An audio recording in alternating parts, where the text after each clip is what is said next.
In this particular day, the eyes were fixed on these three guys: Suryakumar Yadav, Devajit Saikia and Ajit Agarkar.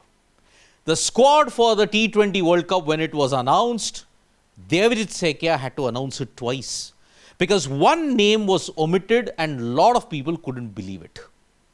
Shubman Gill was omitted from the T20 World Cup squad. He did not play in that Lucknow match because it was abandoned. But he couldn't play in Ahmedabad because of the fact that he was suffering a leg injury. That is what the BCCI release told us. But behind the scenes, something was brewing. And the BCCI at the very last minute, with 49 days to go for the T20 World Cup, had realized their mistake. That yes, fitting in a Shubman Gill was a problem. And that's why they omitted him. The major question that was asked to Suryakumar Yadav was on Shubman Gill's omission. And he mentioned clearly it was the combination. The management, the selectors and everybody wanted to have a particular combination. And the combination was, we wanted to have keeper at top and Rinku or Washi down the order, which is why we have an extra keeper at the top.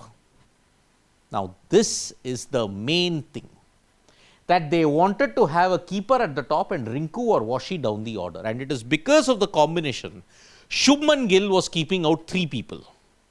It was Sanju Samson, it was Rinku Singh, and you couldn't get in another finisher.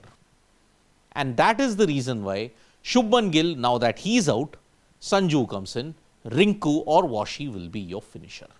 You couldn't have gotten a Dubey as well. That was the issue. And that is where the combination went against Shubman Gill. But was form the primary concern? Suryakumar Yadav believes no.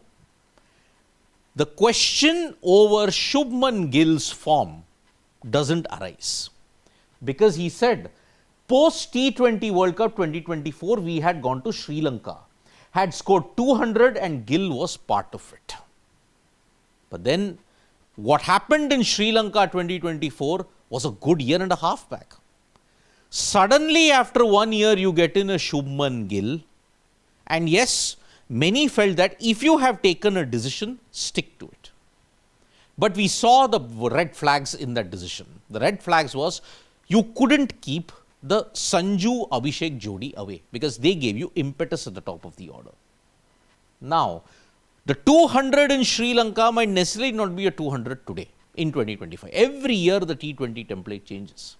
And because of that, Shubman Gill may have been part of that template in 2024, but in 2025 everything's changed.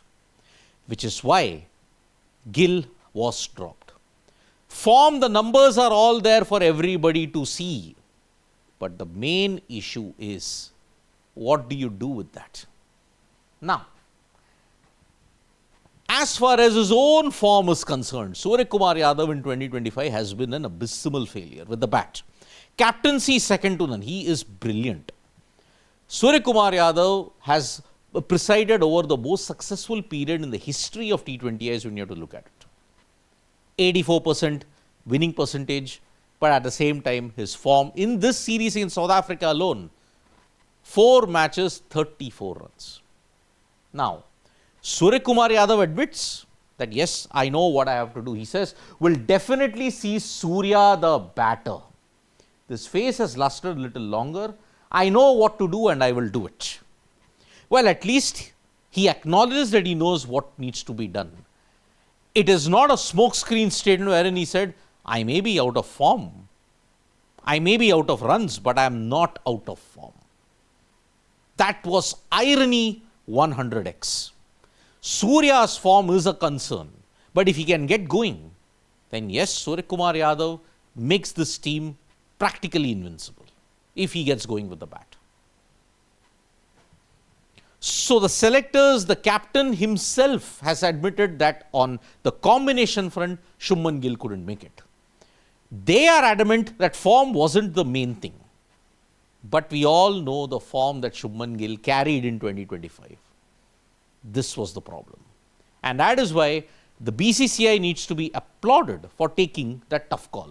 But understand one thing. It took a lot of red flags. But in the end, the BCCI managed before they could fall off the edge.